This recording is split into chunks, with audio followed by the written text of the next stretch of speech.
podcast for all things California politics. I'm your host, Phil, and as always, with me, my trusted co host, the best, the fastest researcher in the West. Camille, how are you doing tonight? Good. You know, Good. life is life. How are Life you? is life. Good. Yes, that was my No, profound no, thought. no other comment besides good. Things are good. Weather's good. Everything's good. Um, Tonight we have a two big stories that we're going to talk about. So they're going to take up pretty much all the show. We still have a cringe moment that we're going to get to. Maybe a little old at this point, but we're going to talk about it anyway because this is a weekly show. We sometimes don't get to jump on all these cringe moments as fast as we want to, but this one was way too good to pass up. So the two stories we're going to talk about tonight are Todd Gloria, the mayor of San Diego, has proposed a initial draft budget for 2026. As if you don't know, San Diego is facing a $258 million budget deficit for next year, which actually pales in comparison to I LA and San Francisco. was going to add that. Yes, like it's a huge number, but like, hey, that he's doing way better than Karen Bass. Yeah, I mean, I guess he's not Karen Bass facing $1 billion.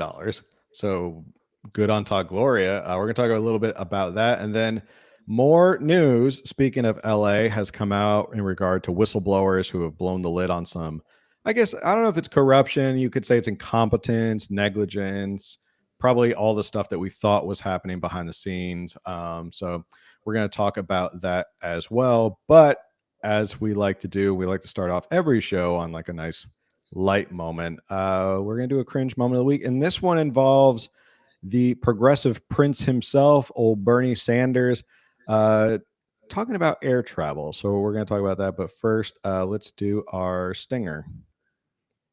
Oh, hold on. It's on your laptop, and it's then therefore up here in this cloud that exists above us, right? That's kind of fitting because what we're going to about to watch is about air travel. So this That was is Bernie Sanders. but okay. It's above us in the cloud. She's probably going to be our next governor. So everyone brace up for that. Stop it. Putting that bad juju out there. I rebuke you. I'm just kidding. Everybody just prepare and get used to Kamala talking like that about in California for the next several years. People said that they wanted us to be more positive, and you literally just started out with like the biggest negative that you could. So yeah, we were asking we some just lost some everybody. They're like, we want positive news. We want to help, and you're just like, just accept it. Just sit back and just no, Phil, we will not. Just accept the complete destruction of California. Not going to take it.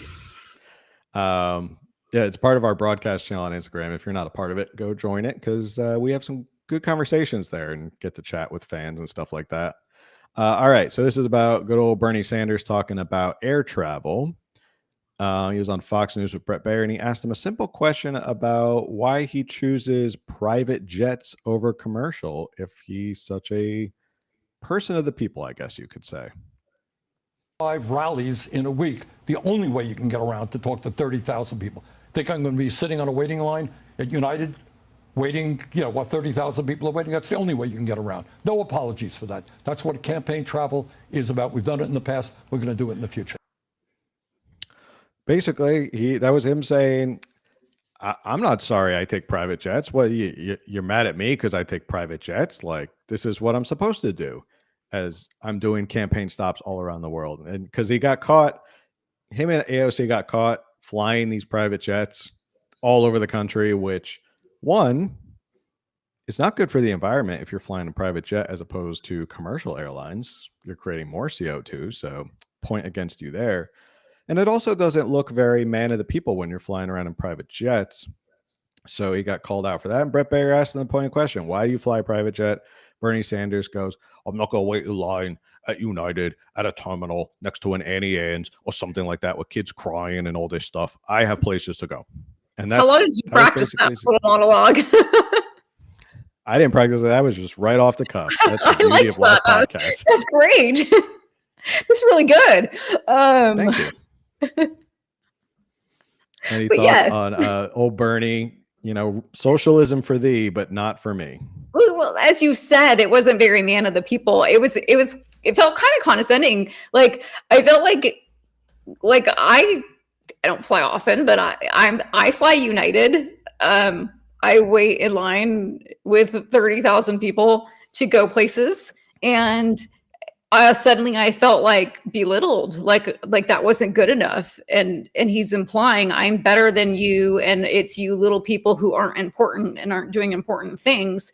And so of course I'm not going to come down and sit with you all while you just wait for your commercial flight. Like I did not watch that video before. I told you that. I didn't see it. That was my first time seeing it just now. And that's rude. Like he was rude. But yes, don't lecture me on climate change and saving the environment and then go fly around on private jets. Like you're just an a-hole. Yeah. Not you, him. I think we all had an idea that Bernie Sanders was a complete hypocrite on socialism when he's a guy who owns 3 houses and he rails against the fact that he wrote a book and he's made millions off that book, and he loves capitalism when it works for him. Right. But, and we're pro socialism for everybody else. So like I'm all for Bernie making money. He wrote a book. It did well. He bought some homes. Great. I would also buy some homes. I don't pretend like I wouldn't. I would own multiple homes if I could afford to own multiple homes. Just going to put that out there in case anyone wants to Venmo me so I can own multiple. No, I'm just kidding. But no, I mean, I don't blame him for that. And he wrote a book. It sold and he made honest money, and there was nothing wrong with that. But he does turn around and lecture people.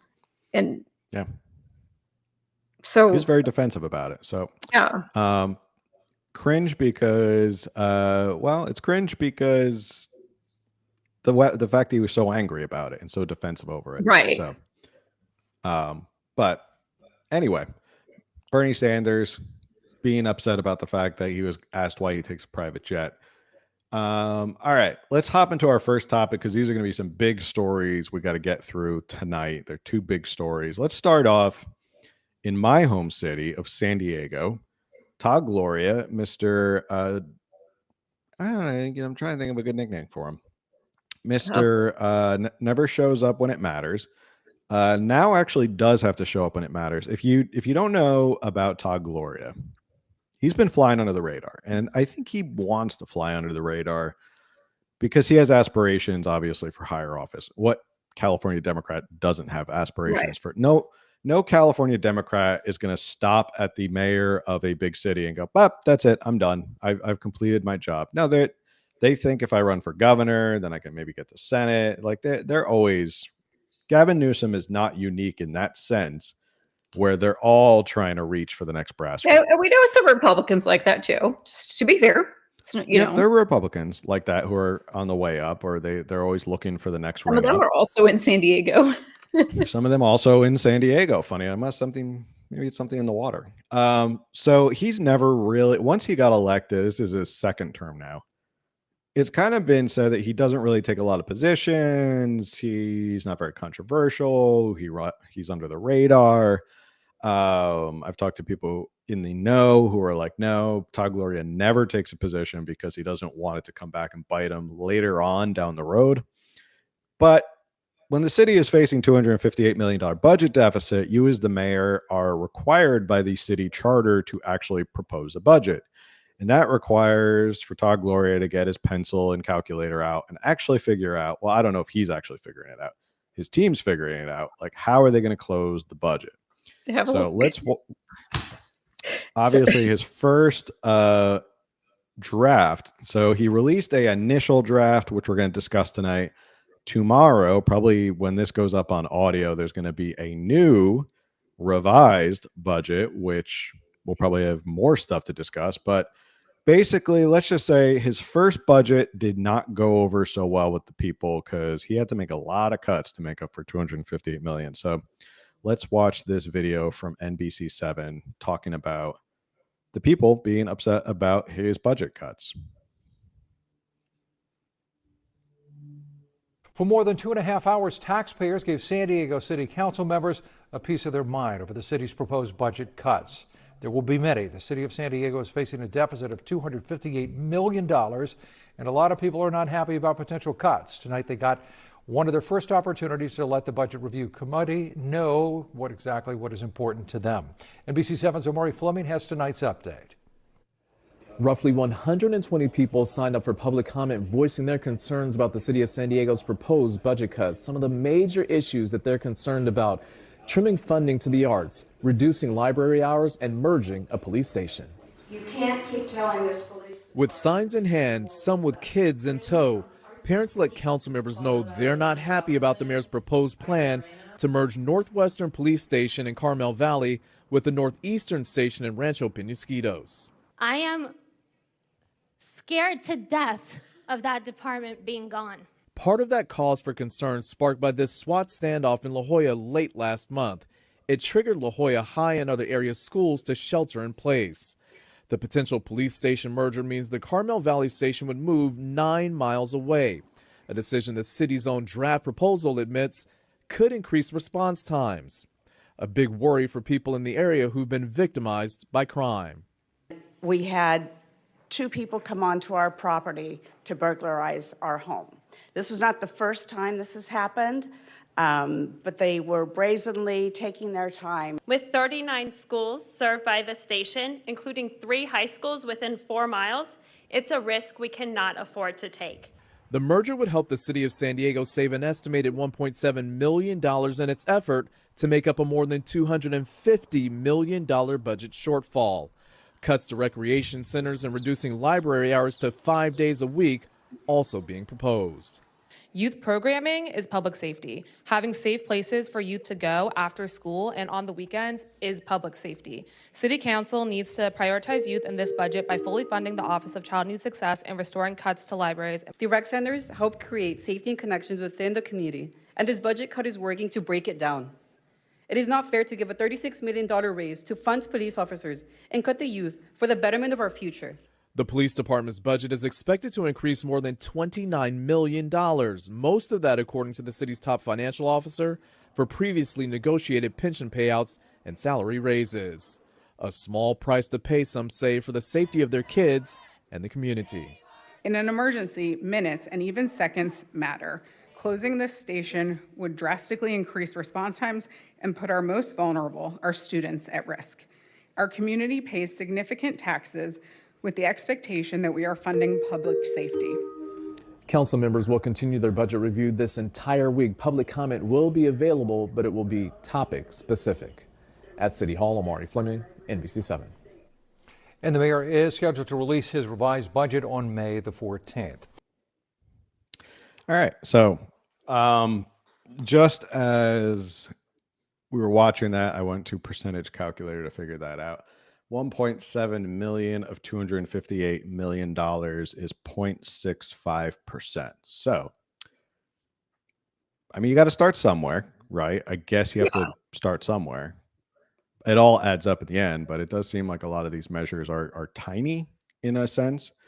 So they did mention about La Jolla, and I had sent you an article before, which was interesting that here's another local topic that's going on right now. La Jolla has, if you don't know what La Jolla is basically, let me know if this makes sense. La Jolla is basically the Beverly Hills of San Diego. Is that a good way to describe it? It's like that makes sense. It's like the Bel Air, or like it's a smaller section. I mean, I don't live there, but you know, I have a lot of background in La Jolla due to family. Right. Yeah. So, and you guys so we're talking about this city of San Diego, not the county. So just want to make sure anyone listening understands that clarification. And San Diego City is quite large. So La Jolla is more north of when people think of like San Diego and the gas lamp district and downtown San Diego. La Jolla is more north. And it is the bougie, very bougie area. Very bougie, yeah. Yeah, like think of, I think Mitt Romney lived in La Jolla. I don't know if he still does, but at one point Mitt Romney had a house in La Jolla. They actually spotted him after he lost to Obama in 2012. They spotted him at a gas station in La Jolla, and he supposedly had a house with like. Even their gas is extra. No, I'm just kidding. special guys in La Jolla. But they had La Jolla had started a petition that they are going to basically secede from the city of San Diego. Now, as you can imagine, La Jolla has a lot of rich people. So when you're facing a budget deficit, the idea of La Jolla getting out of San Diego City and you're losing that tax base, not a good thing for the city of San Diego. Something happened with the signatures. There was like not quite enough. And then they were like, nah, we'll give you more time to get the signatures. So the city of San Diego is now wasting resources on suing to make sure that the city of La Jolla can't move forward with their petition for secession out of San Diego. So that's another example. Every city in California that is facing a budget deficit is also suing somebody. Like they just decided that's a great use of money. We can't afford to pay our employees or to clean up our streets, but let's sue. Right. Let's sue so that we don't lose this beautiful tax base of people. And that's one of the reasons, not to get off topic, if La Jolla, obviously a very nice area, very rich area, very bougie area. They obviously believe they could survive on their own. They don't need San Diego. It's not like they're getting a benefit from San Diego. Like they could easily support with their tax dollars, fire department, first responders, police, all that stuff. So to them, they're like, well, we can do it on our own. We don't need you. And San Diego's like, well, we do need you because we need your tax dollars. And you basically keep the city running. Two things from that video. We're going to discuss it a little bit more. The biggest thing that came out of this budget that I think people are really kind of upset about, and I'm actually upset about it as well, because there's a number of things that Todd Gloria probably could have gone after, but instead he first went after closing libraries 2 days a week to only 5 days a week. He also shut down, or is proposing to shut down, a whole bunch of arts programs. So to me, this is my tinfoil hat right now. When you are proposing to punish citizens for you're going to punish citizens by reducing library hours, cutting arts, stuff that people really enjoy. I think Todd Gloria on this first draft is punishing the people of San Diego for not passing Measure E. Now, if you don't remember what Measure E was they were going to raise the sales tax here in San Diego by like 0.5%. Didn't pass. And they were counting on that tax revenue to come in. They had made projections like, we're going to keep spending because we know we're going to get this tax coming in and people are going to vote for it. It's San Diego, it's California, of course. And it didn't pass. And I think they were absolutely shocked that it didn't pass. So now it feels like Todd Gloria is not like rooting out abuse or fraud or waste or anything like that. Maybe make the government a little bit more efficient. He's taking away the things that people enjoy. It's almost like, well, you were supposed to vote for this, peasants, and now you didn't, and you're not giving us more tax money. So therefore, I'm going to take away all the nice stuff. That's my tinfoil hat theory about that.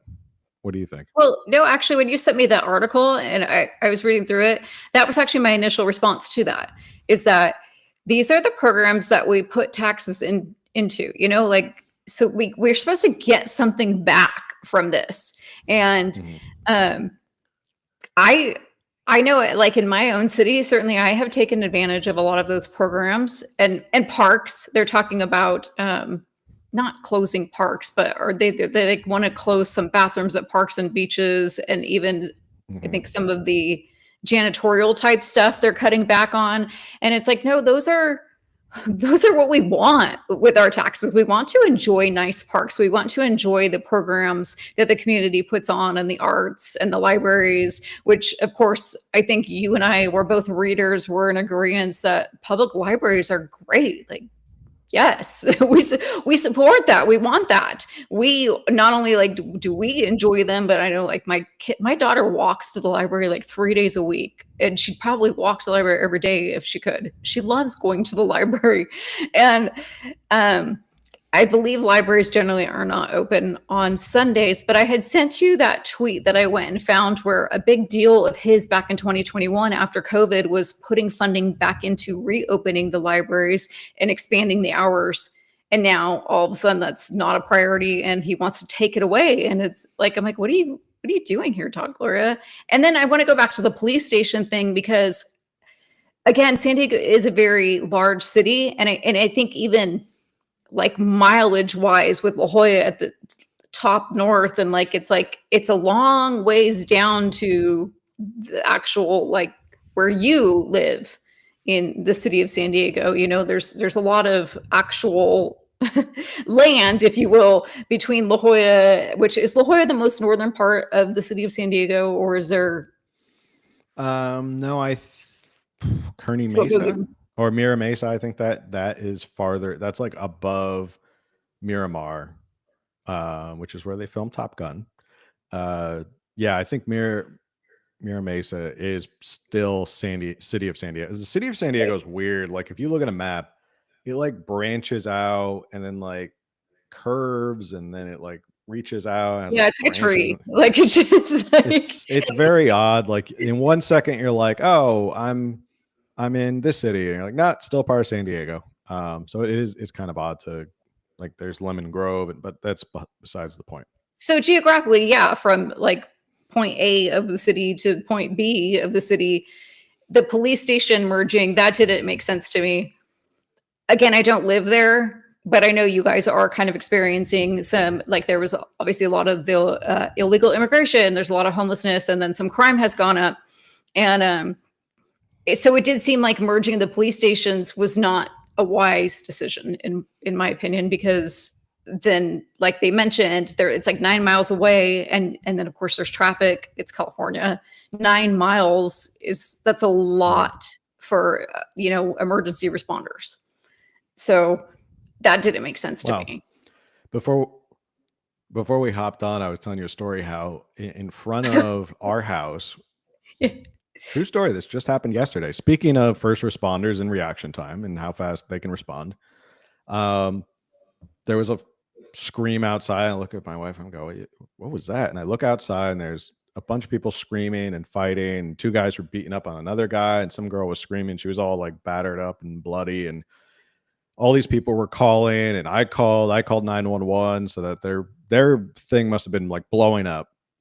And I understand that they have to get all the information before like they send any officers, because you're not sending officers that you're not going to send them blind into these situations. I get that. But even like close in the heart of city of San Diego, they still didn't catch them because they got away before they could get there. So by the time like people called and said, hey, like this is happening, and you imagine there's police like up and down in our neighborhood all the time, they still couldn't catch them fast enough. So to your point, 9 miles away, imagine you're 911, you're calling 9 miles away. They're not getting there for 5 minutes. If they're flying, maybe at 5 minutes, they got to drive safe too. They can drive really quickly, but they can't drive recklessly. So, and also point about public libraries. I'm a big fan of public libraries. I just took out a graphic novel, a Batman graphic novel, because I never read it before. So I was like, I'm going to check this out. My wife looked at me the other day. She goes, are you reading a comic book? And I said, no, it's a graphic novel. There's a difference. I thought I had all this information before I married you. What's happening? She looked at me, she's like, are you reading a comic book? I'm like, no, it's a graphic novel. There's totally a big difference. It's like, whatever, just reading a Batman graphic novel. Yeah, it does feel like they are punishing us for not passing, because it was that I think the county also didn't get their sales tax increase. Several cities did not get the sales tax increase that they were expecting, but San Diego most specifically didn't get Measure, so they were banking on that was going to cover. Mind you, I know I've said this before, but it's so worth repeating. When you see these propositions or these measures come out, and they always couch it in we need this money for first responders, or we need it for infrastructure, or we need it for puppy dogs or something like that. It's always, they always couch it in these sympathetic things. But then when you read the fine print and you really dive into it, it became very clear that Measure E was going to go in the general fund and it was going to cover all those losses that they were expecting. And then maybe some of it would go to infrastructure, but it was never promised that it was going to go to infrastructure. It wasn't put in like a specific thing. So they were like fund totally the banking. schools, and then you're like, when you get to it, it's like 0.0002% will go to some superintendent of public schools or something. It's just. Someone had asked in the chat, why are many cities in California suffering with these budget cuts and are losing vital city services? I responded in the chat, too many political promises they can't pay for. That is, I think, the reason. I think that there is sort of, you keep promising more and more and more, and eventually the check comes due. Like every politician who comes through says, we're going to do this, we're going to do X, Y, and Z, we're going to promise this, we're going to give this free service away, we're going to give this. Sooner or later, it's going to catch up to you. And tax revenues in cities are very dependent on like tourism and ebbs and flows of the economy. So if the economy kind of slows down a little bit, tax revenues don't keep up. Same thing with the state. When you overpromise and then you have to pay for everything on top of it, this is what happens. And you get these budgets that are bloated. No one wants to cut anything, because in California's politics, when you're a Democrat, you don't want to cut anything because somebody loves that program, and cutting that one program will get you bad press. Right. Yeah. So my simplified answer is just the government has just become too big. And once things are too big, it's hard to rein it back in. And yeah, it's like I know you and I, we just want like the simplified things. please have, clean sidewalks and the roads are paved and we can go to our public library 6 days a week. And if we call the police, they can be here in a few minutes. Yeah. But there is, it just seems like you said, everything is just like, we're going to give you sunshine and rainbows and perfect weather and puppy dogs for everybody. Even if you're allergic, ours are allergy free. And you're like, oh, yay. And everyone votes for that. And then all of a sudden you're like, where's my allergy friendly puppy dog? And they're like, oh, sorry, that doesn't fit to the budget. But we passed this new measure. We promise we'll get you the puppy dog. Just pass this new measure. And then you don't, and they're like, well, not only do you not get a puppy dog, but you don't get safety either. I'm like, nope, we're gonna take away everything. Stupid peasants. That is my you've hit on the heart of my political theory, which I dubbed the dirty parking meter theory. And one day I'll go into detail about what the dirty parking meter theory is. But it's this minarchist idea, new word, new vocab word for people listening. A minarchist is somebody who believes, they're not an anarchist, they don't believe in the abolishment of government. They believe government should be super, super small to the absolute essentials. So that is what a minarchist believes. So fun fact for the day. There are some other things like you brought up. The new thing is paid parking at Balboa Park. As long as I lived here, there has never been a charge to park at Balboa Park. Balboa Park is sort of like San Diego's Central Park. Beautiful park, beautiful buildings, lots of history, museums. It's really the crown jewel of San Diego, I guess you could say. It's just really, really well done. I thought that was La Jolla. I'm just kidding. I'm sorry. Well, they call La Jolla means the jewel. So. The jewel, but they call Balboa the crown jewel. Okay. Of San Diego. I think it was built during the World's Fair 1905. Right. It was supposed to be a temporary thing. And then it was so appreciated and enjoyed that they left it up permanently. Yeah. It's really nice what they did. And there's beautiful museums, which are really affordable. Sometimes they're free, like on Tuesdays for people. So that's an example of like these services that we as taxpayers, we pay for and we go, we get to enjoy this. Like we live here, we pay these taxes, we get to go to Balboa Park and enjoy this stuff. Now they're going to start charging people, or they're throwing out the idea of charging people at Balboa Park, which is ridiculous because you can go to Balboa Park and walk around, go to museums. There's some places to go get something to eat. And you could spend like 4 or 5 hours easily at Balboa Park, and now you're going to probably limit people to 2 hours. Like, it's going to, I don't know, it's going to reduce the amount of people probably showing up to Balboa Park, which doesn't help the vendors in Balboa Park. So that's another example of them punishing us for not passing Measure Well, A. and that's such a tourist location. You know, Yeah. like everybody in my local Facebook group, hey, I'm going to spend the weekend in San Diego. What do you suggest? And number one is always definitely Balboa Park. But just now know that you need to pay for parking. So factor that cost into your trip. Yeah, just bring a lot of quarters. Although they take Apple Pay now, so as long as you have your phone. Probably only take, you probably can't do quarters anymore. You probably have to and then it's probably a minimum. I don't even know, because we just paid for parking there, not Balboa Park, but in San Diego last weekend. I don't even know what it was. It was cold and it was drizzly, and I stayed in the car while my husband ran to the meter and did that. So you're like, I have no idea.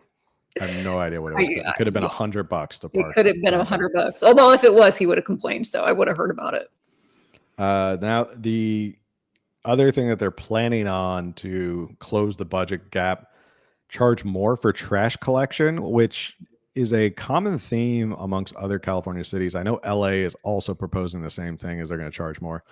I don't know how these contracts work, that they figure we're just going to make more money by charging more for the city to come pick up your garbage. Like, that seems like such an odd thing to be like, well, what are you going to do? You got to throw out your garbage, so you got to pay more. It's kind of like a mafia tactic of like, well, what are you going to do? You're not going to take your garbage to the dump where they could charge you anyway.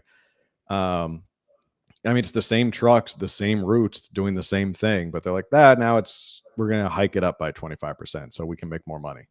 That to me is such an odd, arrangement. You know, this, not to get too off topic here, but you know how we complain about the monopoly of the power companies, PG&E, SDG&E, Edison, they're all the same company. And we don't have other options. Like you don't have another power company option. You're with SDG&E, and that's your only option. I'm with Edison, but they're all under PG&E, whatever it's called. Whatever. It's all the same company. Trash truck companies, they have separate companies, but the city contracts with them, and you don't have an option. Like you just said, what are you going to do? You can only use whatever company they've decided to contract with. And then they get so weird with the contracts, and the contracts are really long term. They're like 8 to 10 years, some even 20. And then the way the wording is, it's almost like the city doesn't even have an option at the end to explore other contracts. It's really bizarre. And so I don't know who your trash company is, but you're stuck with, I don't know. Is it Waste Management? Republic, I think. Republic. Okay. So you're stuck with Republic, regardless of what Republic decides to do with raise their rates, get their new trucks or whatever. I know they're introducing electric vehicles, and apparently one was here last week, and then it broke down because it couldn't last long enough electricity wise for all the power that goes into what a trash truck does. But anyway, it's almost like they're monopolizing the trash truck thing like they have with the power companies. And so like you said, what are you going to do? Just not pay your trash, go to the dump? No, you're stuck with that. Now, do you guys, because I thought I saw this on Instagram in San Diego, you're a renter, so you don't necessarily see the property taxes, but I thought property taxes covered waste pickup. Is that not? Do you know anything about that? I don't know. Yeah, it's not a monthly thing I have to worry about. That's the landlord has to worry about. Well, are you paying a trash fee in addition to that? No. I mean, our rent just covers all this, so it's up to the landlord. So then I anyone in the chat, if you know, I could have sworn I read this on an Instagram argument thread that the price is going up, but it's covered under property taxes, therefore the homeowner would cover that or pass that on to you. But some people are saying my rent doesn't include that, and yet it's being paid for under property taxes. So okay. The other thing about trash companies is the unions, which have incredible power. This just happened a couple of years ago, where they wanted to negotiate new contracts, and they say, well, we're going to go on strike. and no one's going to get any garbage picked up. And it's kind of a hard position to look at the whole city and there's no garbage being picked up and the whole city smells like garbage. So monopoly works both ways. It works for the city, and then it also works for the trash company, because then they can turn around and go, well, pay us more money. So yeah. So in other news about the budget, we were talking about how they cut, or they're trying to compact those 2 police stations, which is 1.7 million. Some things that are not getting cut, interestingly enough, and I know I've brought this up before, but there is a project going on in Hillcrest, San Diego, where I basically call it, they are repaving, painting over it with a rainbow flag, and adding a playground, all for the low price of $30 million. How big is this painting? It's 2 blocks. Oh, it's 2 blocks. See, now this is where they could actually utilize public schools. Seniors, high school seniors, are required to have a certain amount of volunteer hours. Why can't they get these high school seniors out there to, for free, get their volunteer hours that are required to graduate, and they just start painting sections? And then it could be like, I helped paint this road, and you'd have a legacy on that road. And maybe they can even kind of like, like they get their pink rectangle square, but they get to add little, little customized designs, little smiley faces, and add their signature, but they also get their volunteer hours, and the city saves a ton of money. Do they just not think about these things? No, they just figure tax revenues will always go up. So that's one issue I have, is that they didn't cancel that, knowing that there was going to be a budget shortfall. They didn't cancel that. And I had to look into, like, can you cancel these projects? It's a little bit wonky. Like, it depends on, like, the actual contract and how the city can get out of it, whether it's convenience, whether they file bankruptcy, which they're not filing for bankruptcy. If there's no funds, like, I would say there probably is no funds for a $30 million project where you're paving and repainting the roads and adding a playground. I love that they can get those roads repaved, but not the others. Yeah, I mean, it's literally just they're repaving the roads and adding a paint scheme to it and a playground, and that's going to be the Hillcrest Promenade. So that's going to be $30 million. I would think any construction company could probably do that for like $2 million, but what do I know? I'm not contracting. Well, let's talk about, because for real, you got now a public playground. There's got to be insurance on that, because kid falls, breaks their arm, the city's going to get sued. So there's a whole other cost built into that. Right. And who knows what that is? Counterpoint: can kids even get to it, because it will likely be taken over by homeless people? So it's going to make a great homeless encampment when it's opened. It'll be very pretty and artistic and colorful. It'll be a very pretty and artistic outdoor homeless encampment. Salaries. A lot of people are asking, hey, you guys got us into this mess. Why don't you put some skin in the game? We're all sacrificing libraries and Balboa and arts programs. Todd Gloria earns $244,727 a year. That is actually more than Gavin Newsom, who only makes $242,295 per year. San Diego City Council members each bring home $185,544, more than congressional representatives who only bring in, and I say only, poor things, $174,000. So the question is, why not cut some of those salaries and chip back in? Why not do the brave thing? Why not all of us sacrifice? If we're all sacrificing, why is it you're only taking away the stuff that citizens genuinely enjoy, like fire pits? That's the new thing too. They want to get rid of fire pits. They want to cut fire pits because that will save $100,000 a year. And they want to cut the bathrooms at the beaches because that will save $1 million a year. And they want to that it's going to double the cost of needing to clean up when the kids human feces. Yes. the homeless Yeah. people and the children that really need a bathroom. Yep. So instead of, cutting those things, or if we're all going to cut, why don't they cut their own salaries? Clearly not important to them. Yes. Do you know what I think about that? We have said this so many times. Everyone deserves to live, to earn a fair wage. Like, I am not opposed to or paid, the government employees having a salary. There's nothing wrong with that. But they claim to be like public servants. And now I know that everyone doesn't follow this belief, but we believe, like, you get in and you make some political changes and you move on. And like, we're not really all for career politicians.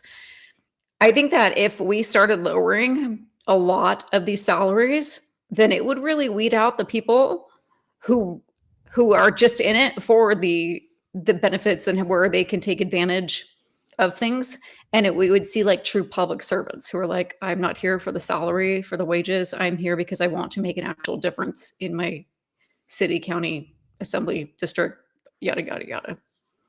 Yeah. You know? Well, that I agree, and I think it should be a real public servant type of salary, and for people like the legislature, maybe make you part time. I don't know. You don't need to Well, be. yeah. So isn't city council and mayor positions part time? Not San Diego. I think it's Not San Diego. Okay. It's a I full-time believe gig. in my city they are. Yeah, I don't think it's. I think it's a full-time gig here too. Like the city council Well, and you the guys are mayor are all a full-time. huge city. I mean, we got Yeah. to, like, you are, Yeah. both geographically and population wise. All right. Final thought, because we got to get on to the next topic.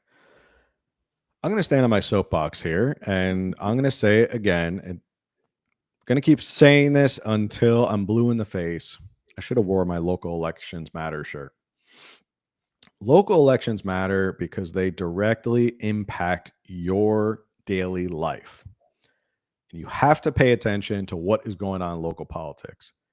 So we were texting back and forth, and I wanted to make this point because this is the response when President Trump in DC proposes that he is going to make some cuts to the federal budget. Now, not everything in the federal budget has to do with what's going to happen to you in your daily life or San Diego.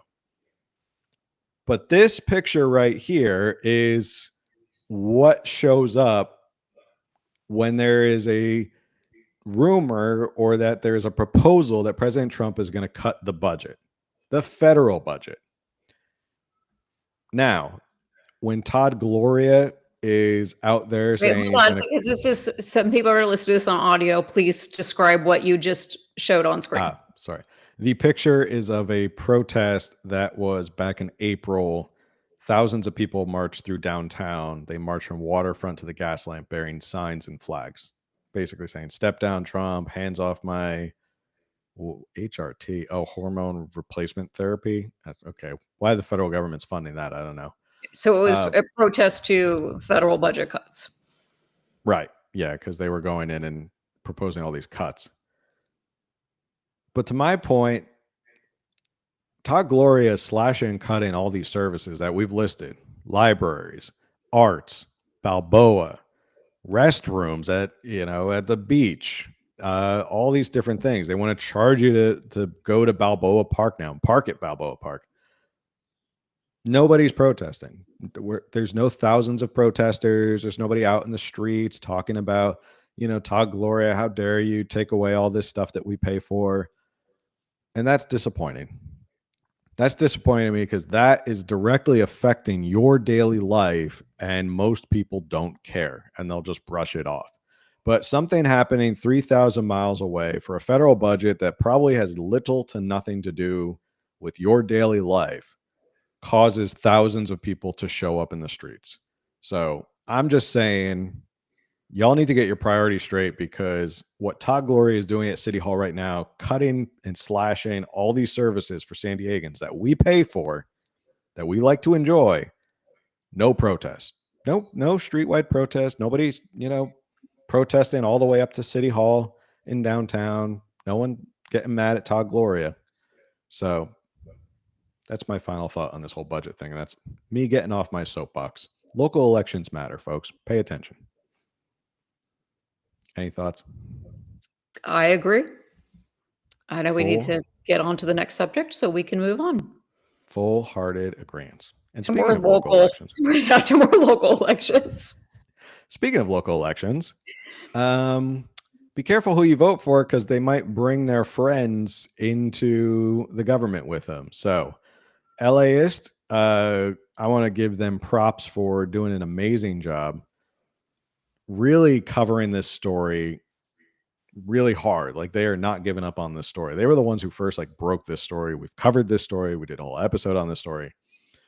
This came out a couple days ago. Whistleblowers say LA's top homeless official hired unqualified friends, tried to destroy public records. So Valicia Adams Calum, if that's how you say her name, she was the CEO of the Los Angeles Homeless Services Authority, LAHSA. Still always a mouthful. No, you got it good. I'm getting better. First time we covered this story, I could not get that out. There was all this controversy, little backstory. There was all this controversy of there was an audit ordered. They couldn't figure out where the money went. Millions of dollars were wasted. Contractors were being paid all different amounts. Basically, for a lack of a better term, it was a complete shit show of like, where did the money go? So after that and all the pressure came out and the federal judge basically said, you guys got to figure this out or I'm going to get involved and I'm taking over. She stepped down. Heat got too much. I'm glad she stepped down, but I seriously think more is going to come out or there's more that's hidden. And so that's why she was like, I need to get out of the spotlight real fast. Yeah, I think she thinks if I just get out of here, like nothing will happen to me. But LAist is not going to let them forget. Good. So LAist had been requesting more information from LAHSA. They kept on them, kept persisting. And this article goes on to say, the letters were written by an attorney on behalf of two former LA Homeless Service Authority employees who alleged they were wrongfully fired for speaking up against wrongdoing by Adams Kellum, the CEO. Written claims such as these are a required step before filing a lawsuit against a local government in California.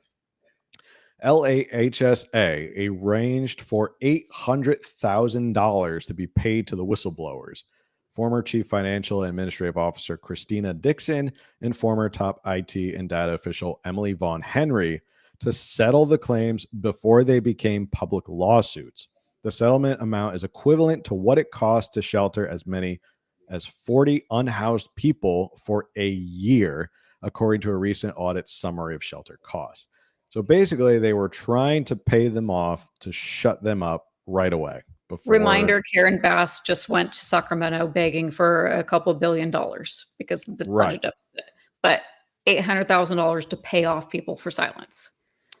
Yep, almost $1 million to pay off people. She went to Sacramento begging for $2 billion, and we're still speculating why is she asking for $2 billion if her budget deficit's only $1 billion. Yeah. And I think you made the point of like, I think it's going to get much worse before it gets better. So, what did these whistleblowers allege? In the newly disclosed letters, the whistleblowers alleged that Adams Kellum pushed out experienced staff to hire unqualified friends and former subordinates from her previous job into high-level, high-salary LAHSA roles. So basically, she brought in all her friends, and they were not qualified to be as a part of this agency. So again, be careful who you vote for because they put in their buddies. LHSA official repeatedly withheld accurate data about Mayor Karen Bass' signature homeless program, Inside Safe, quote, because Adams Kellum did not want Mayor Bass to look bad, end quote. Vaughn Henry's claim letter says that Adams Kellum retaliated against her for, quote, not being willing to hide the number of clients being served by Inside Safe, end quote. I keep saying this is because this is like a local, matter, but we also saw the Democrats do this. Like Joe Biden's fine. He's wonderful. He's as good as he's ever was. And like They all, and I'm not saying she's in decline, but Karen Bass clearly is not doing what's best for the city, and everyone around her is trying to cover for her. And then instead, everyone else is getting in trouble, such as the fire chief who was fired, and Yeah. and who That's a knows whole if other she story. deserved that. Another thing that they came out, Adams Kellum, this is one of my favorites. Adams Kellum engaged in, quote, inappropriate and unethical behavior at a conference in Washington, D.C. Vaughn Henry reported the behavior to Human Resources around August 2023, according to her claim. Adams Kellum subsequently retaliated against Vaughn Henry for reporting the incident. According to the claim letter, the apparent description of Adams Kellum's alleged misbehavior at the conference was redacted by LAHSA's attorneys, which a public records attorney says is unlawful. We have a right to know why they brought this up. What was she doing? And finally, Adams Kellum wanted to spend public money on an open bar at LAHSA's holiday party and responded angrily when told that would be an improper use of taxpayer dollars and create legal liability for LAHSA. Adams Kellum then allegedly suggested a vendor pay for the alcohol. When told that would be a conflict of interest, Adams Kellum allegedly got angry again. You have no words. You're just like, I actually have no words. I have thoughts, but I'm not a big drinker by any means. And sure, like a holiday party with an open bar sounds fun. Like, yay. But reading it as like the holiday party for the homeless, the LAHSA, which, what is that? The Los Angeles Homeless Services Authority. That just sounds grotesque. It just sounds wrong. Like, I realize they're not getting together to celebrate homelessness, but it does sound like we're having a holiday celebration party of homelessness.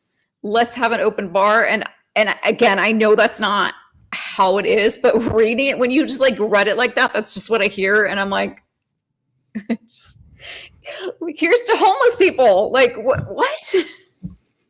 It came off to me as like, she got her cue from like Bernie Sanders of like, use taxpayer money to pay for your holiday party. You don't have to pay for anything. What, you want me to pay like out of my pocket for like an open bar? I'm not doing that. I don't have time for that. It just feels like, first, I'm glad somebody stopped her and stepped in and was like, you can't do this. And then she was like, oh, I have a vendor pay for it. It's like, can't do that either. That's like a gift. Like, that's a conflict of interest. Mind you, just as a reminder, this was the same lady who, quote, mistakenly signed 3 checks totaling over $2 million to her husband's nonprofit. So, maybe to give you context, a little drink when she said that. She doesn't see a problem with using taxpayer dollars for a holiday party. What's the big deal? My husband needs $2 million to his nonprofit. Don't worry about it. Article goes on to say, once litigation is commenced, we intend to take thorough and exhaustive discovery and depose each of the employees, managers, and officers who witnessed, encouraged, condoned, and turned a blind eye to the unlawful acts of the LAHSA, Adams Kellum, and elected officials having authority over LAHSA, the letter state. There's already a high level of public and media interest in the recent terminations at LAHSA, and a public lawsuit would undoubtedly have far-reaching repercussions for many city and county officials. I think, and I think you've said this as well, I think this goes way deeper, and I think Karen Bass is going to get swept up in this. I think this is a whole mess of one giant slush fund of money, and it's going to be bad. Like, I think it's going to get worse, and there's really going to be bad information about how bad this whole program was run, and be sort of emblematic of the whole homeless industrial complex here in California, which is everyone makes a ton of money off homeless spending, and homelessness never gets better. Why? Because you can throw parties, holiday parties, with taxpayer funds. and give your but husband not $2 with an million. open bar, at least. Not with an open bar. No. They've got At least some boundaries. to that brave individual who stepped in. God bless you. But if LAS, go ahead. I just think, okay, again, I'm always like, why don't they come up with these creative ideas of like, okay, so have the holiday party. I feel like that's fair. Company parties, they're still employees, whatever, have their holiday party. Maybe don't have an open bar, have a bar, and have a certain percentage of the sales go back into the LAHSA funding. Mm-hmm. And so you're like doing a good deed by drinking. See, the problem is you're thinking too logically of like, how can I help the government not spend money? Which that's They're also thinking disgusting. I don't want to help the government. You're trying to think like, oh, what if we got volunteers to paint the road instead of paying this construction company $30 million to paint the road? No, goes because they think we're just going to keep spending the money. LAS requested copies of the emails Adams Cullum allegedly wanted deleted. Adams Cullum's administration did not respond for 11 days before saying they needed an additional 2 weeks to answer whether they exist because they need to consult with a separate unnamed agency interested in the records request. All right. This last part, I think, really blew me away. So when we started this whole section about you got to be careful who you vote for because they always bring in their buddies. This is proof that when you elect someone, they're going to bring their buddies, qualified or not. So Karen Bass and Wendy Gruelle, who was the LAHSA Commission appointee, have spoken highly of Adams Cullum in recent weeks, including after the $800,000 payouts were approved over the misconduct claims with no public indication of an investigation into them. So even after the hush money came out, they still had nice things to say. In fact, it seems like Gruelle tracked down Adams Cullum to try and get her to be the CEO. Bass's family has known Adams Cullum for years. Bass's daughter, Yvette Lechuga, started working for Adams Cullum at St. Joseph Center during the coronavirus pandemic, according to LA Times. Adams Cullum was an advisor for the mayor's transition team in late 2022, and early in her administration, Bass directed LAHSA to hire Adams Cullum at a $10,000 per week consultant to the mayor on the Inside Safe program, which Adams Cullum helped design ahead of Adams Cullum becoming LAHSA's CEO. This is like incest. It's government incest. Yeah, I mean, it's really disgusting, but this is what happens in local politics, and people, guys, you got to pay attention because this literally, you know, people don't pay attention. They just vote and they just go, I'm just going to pick whoever, whatever, who's running for president. That's what, and you don't pay attention. And what Rick Caruso lost by, like, not saying Rick Caruso would be 100% better. Rick Caruso lost by, okay, this is going to bug me. Tell me, you have any thoughts on that last part about Bass and Cullum while I look up what was the election difference between? Well, as I said, it feels like government incest at this point. But I don't think there's anything wrong with bringing in friends and colleagues if you know that they did a really good job. Like if you worked with them before and you saw that they're qualified for a specific position, the $10K a month consulting or a week consulting, that's also another disgusting waste use of taxpayer dollars. Ridiculous. They're just bleeding money for who knows what. And then they have to go to Sacramento and beg for $2 billion because they can't budget in the first place. And I guess it feels like, which this would just be another government employee, but don't we have like accountants and stuff that could work for the mayor? Because I don't expect a mayor or a governor or anything to know everything, but we expect that we're electing somebody good who will then work with the people that know how to handle these departments. And the budget is like the biggest one. And so wouldn't you want like to bring in somebody who actually has handled large budgets? Like why are we not doing that? because we're bringing them the friends who are unqualified, I guess. We're bringing in friends Just- who hired her daughter for something. yeah. It was actually a little bit bigger than that. It was 53.1 to 46.9% was the difference between Bass and Caruso. I thought it was a lot closer. I think it was close all the way up until the end. I guess they found the votes that they needed to get her across the finish line. But yeah, you bring up a good point, which is like going back to the beginning of this episode, when we're talking about Todd Gloria and how all these Democrats are always reaching for the next brass ring. They're always trying to make their way up the political ladder. Wouldn't you want to bring in the best people to make you look good so that you can move up the ladder? Like, why would you not go, okay, I'm going to get the best of the best to do this so that I can be the one who solved homelessness in California? Right. Because nobody ever thinks of those positions. They just see what the mayor or the, who the governor, they're not giving credit to the behind the scenes people. So yes.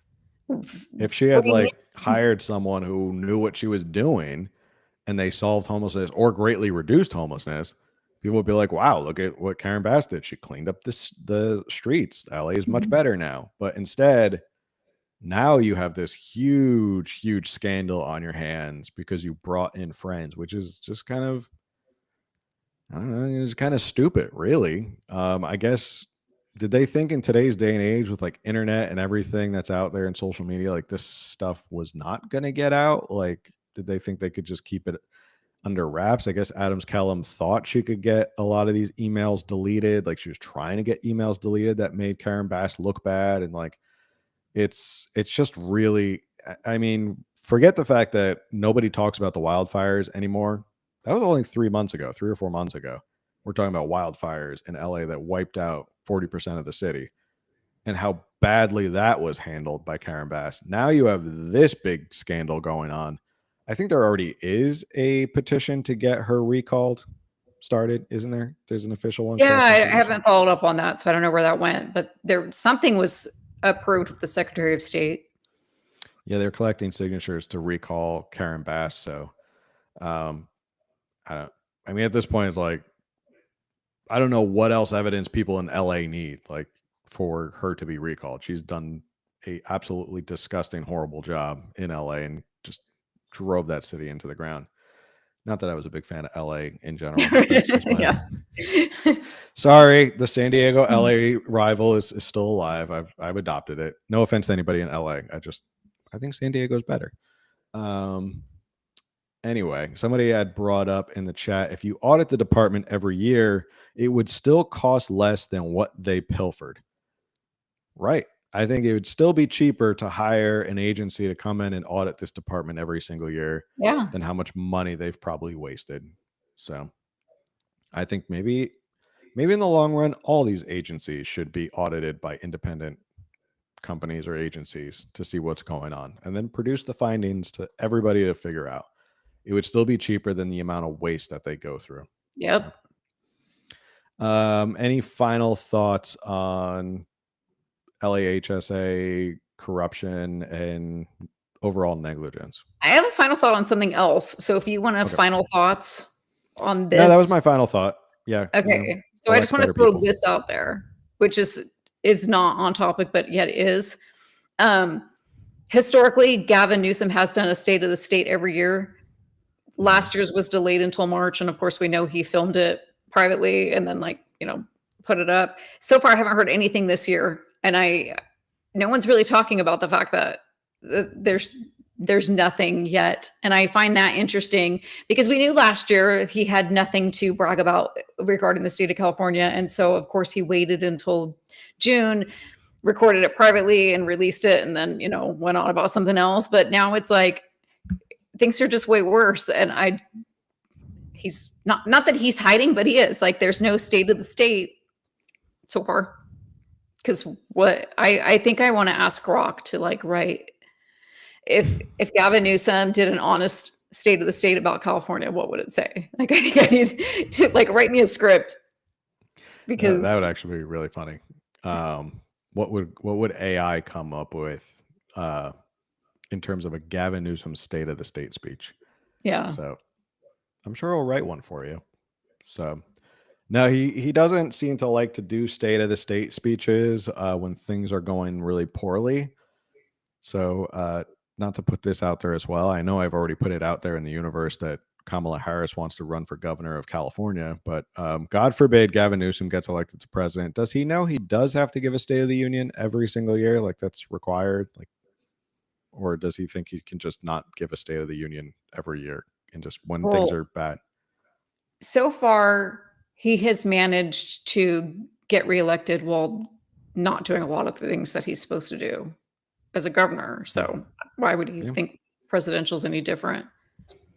I mean, 6 years in, he's finally decided to tell cities like, hey, you guys got to step it up. You got to ban those homeless encampments, make me look better. What are you doing? Come on, make me look better so I can run for president in 2028. Only took him 6 years, but he got there eventually. Give him some credit. So That's any that's a other lot quicker than the 20 years of promising to fix homelessness. So right? It's been 20 years. 2004 was when he was elected mayor of San Francisco. Seems like a long time ago. A young up and coming Gavin Newsom was elected a mayor of San Francisco. What a weird world. George W. Bush was reelected. So what a weird world back in 2004. Dick Cheney. What was that album? American Idiot by Green Day. 2004 was it's crazy. I think that was 21 years ago. wow. Thanks for making me feel really old. Yeah. Well, sorry. Anyway, on that cheery note, any other thoughts before we wrap up for the evening? No, I don't want to hear you talking about who else is going to be elected. So I need to end this podcast. No, I don't have any other thoughts. Okay. All right. As we end every episode, thanks for tuning in. Make sure you like, share, subscribe, review, all that stuff. It helps us with the algorithm, helps people find us, helps more people discover the show. And the best way that you can help the show is 100% free is you can share it with somebody who would be interested in learning more about how Todd Gloria is slashing all your services like outdoor toilets and how LA has a bad corruption problem with homelessness. So with that, we'll see you on the next one. Later.